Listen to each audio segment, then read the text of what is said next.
Hi everyone, welcome back to my another vlog. Friends, ಎಲ್ಲರೂ ಹೇಗಿದ್ದೀರಿ? ನಾವು ಚೆನ್ನಾಗಿದ್ದೀವಿ, ನೀವು ಕೂಡ ಚೆನ್ನಾಗಿದ್ದೀರಿ ಅಂತ ಅಂದ್ಕೊಂಡಿದ್ದೀನಿ. ಫ್ರೆಂಡ್ಸ್, ಯಾರೆಲ್ಲ ನನ್ನ ವೀಡಿಯೋನ ಇದೇ ಫಸ್ಟ್ ಟೈಮ್ ನೋಡ್ತಿದ್ದೀರಾ, ಪ್ಲೀಸ್ ಸಬ್ಸ್ಕ್ರೈಬ್ ಮಾಡ್ಕೊಂಡು ನೋಡಿ, ಹಾಗೆ ನನ್ನ ಚಾನಲ್ನ ಸಪೋರ್ಟ್ ಮಾಡಿ.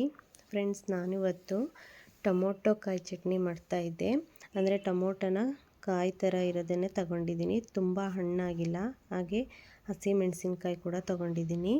ಹಾಗೆ ರುಬ್ಬೋದಕ್ಕೆ ಕೊತ್ತಂಬರಿ ಸೊಪ್ಪು, ಇಲ್ಲಿ ಒಗ್ಗರಣೆಗೆ ಕರಿಬೇವು, ಹಾಗೆಯೇ ಈರುಳ್ಳಿ ಮತ್ತು ಸ್ವಲ್ಪ ತೆಂಗಿನಕಾಯಿ ತುರಿನ ತೊಗೊಂಡಿದ್ದೀನಿ. ಹಾಗೆ ಒಂದೆರಡು ಬೆಳ್ಳುಳ್ಳಿ ತೊಗೊಂಡಿದ್ದೀನಿ. ಸ್ವಲ್ಪ ನೀರು ಹಾಕ್ಬಿಟ್ಟು ಹಾಗೆ ಟೊಮೊಟೊ ಕಾಯಿ ಹಾಗೆಯೇ ಹಸಿಮೆಣಸಿನ್ಕಾಯಿನ ಬೇಯಿಸ್ಕೋಬೇಕು. ಇವೆರಡನ್ನೂ ತುಂಬ ಏನು ಬೇಯಿಸೋದು ಬೇಡ, ಜಸ್ಟ್ ಈ ಥರ ಒಂದು ಕುದಿ ಬರೋವರೆಗೂ ಬೇಯಿಸ್ಕೊಂಡ್ರೆ ಸಾಕು. ಹಾಗೆಯೇ ಇಲ್ಲಿ ರುಬ್ಬೋದಕ್ಕೆ ಕೊತ್ತಂಬರಿ ಸೊಪ್ಪು, ಹಾಗೆ ಬೆಳ್ಳುಳ್ಳಿ, 1 ಟೇಬಲ್ ಸ್ಪೂನ್ ಆಗುವಷ್ಟು ಜೀರಿಗೆ ತಗೊಂಡಿದ್ದೀನಿ. ಹಾಗೆಯೇ ಟೊಮೊಟೊ ಮತ್ತು ಹಸಿಮೆಣಸಿನ್ಕಾಯಿನ ಬೇಯಿಸ್ಕೊಂಡಿದ್ನಲ್ಲ, ಅದು ಸ್ವಲ್ಪ ತಣ್ಣಗಾದ ನಂತರ ಅದನ್ನು ಹಾಕ್ತಾಯಿದ್ದೀನಿ. ಹಾಗೆ ಅದಕ್ಕೆ ರುಚಿಗೆ ತಕ್ಕಷ್ಟು ಉಪ್ಪನ್ನು ಹಾಕ್ತಾಯಿದ್ದೀನಿ. ಇಷ್ಟನ್ನು ರುಬ್ಕೊಳ್ಳೋಣ. ತುಂಬ ಸಾಫ್ಟಾಗಿ ಏನು ರುಬ್ಬೋದು ಬೇಡ, ಜಸ್ಟ್ ಅದು ತರಿತರಿಯಾಗಿದ್ರೇ ಸಾಕು. ತುಂಬ ಸಾಫ್ಟ್ ಆದರೆ ತಿನ್ನೋಕ್ಕೆ ಚೆನ್ನಾಗಿರೋದಿಲ್ಲ. ಇದನ್ನು ಈಗ ಒಂದು ಪ್ಯಾನ್ಗೆ 2 ಸ್ಪೂನ್ ಆಯಿಲ್ ಹಾಕ್ತಾಯಿದ್ದೀನಿ. ಹಾಗೆ ಎಣ್ಣೆ ಕಾದ ನಂತರ ಸಾಸಿವೆ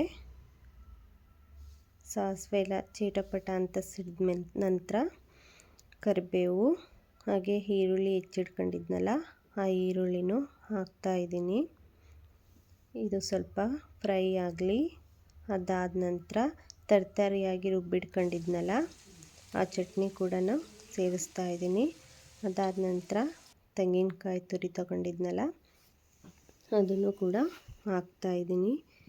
ಇಷ್ಟನ್ನು ಚೆನ್ನಾಗಿ ಮಿಕ್ಸ್ ಮಾಡಿ, ತುಂಬ ಏನು ಬೇಯಿಸೋದು ಬೇಡ, ಸ್ವಲ್ಪ ಒಂದು ಕುದಿ ಬರೋ ಅಷ್ಟು ಬೇಯಿಸಿದರೆ ಸಾಕು. ಇದು ಬೇಯಿಸಿದ ನಂತರ ಸ್ವಲ್ಪ ಚೆನ್ನಾಗಿ ಮಿಕ್ಸ್ ಮಾಡಿ, ಅಷ್ಟೇ, ಚಟ್ನಿ ರೆಡಿ ಆಯಿತು. ಫ್ರೆಂಡ್ಸ್, ಇದು ಚಟ್ನಿ ಚಪಾತಿ, ರೊಟ್ಟಿ ಹಾಗೆ ದೋಸೆಗೆ ತುಂಬ ಚೆನ್ನಾಗಿರುತ್ತೆ.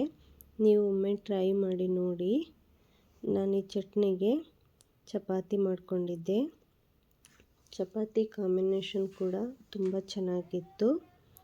ಒಂದು ಟೈಮ್ಗೆ ಏನು ಮಾಡೋದು ಸಾಂಬಾರು ಅಂತ ಯೋಚನೆ ಮಾಡ್ತಾಯಿರ್ತೀರ ಹೆಣ್ಮಕ್ಳು, ಈ ಥರ ಒಮ್ಮೆ ಮಾಡಿ ನೋಡಿ, ಚೆನ್ನಾಗಿರುತ್ತೆ ಟೇಸ್ಟು.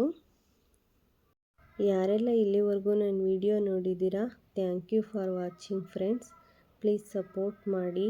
ಹಾಗೆ ವಿಡಿಯೋ ಇಷ್ಟವಾದರೆ ಒಂದು ಲೈಕ್ ಮಾಡಿ, ಕಮೆಂಟ್ ಮಾಡಿ. Bye friends.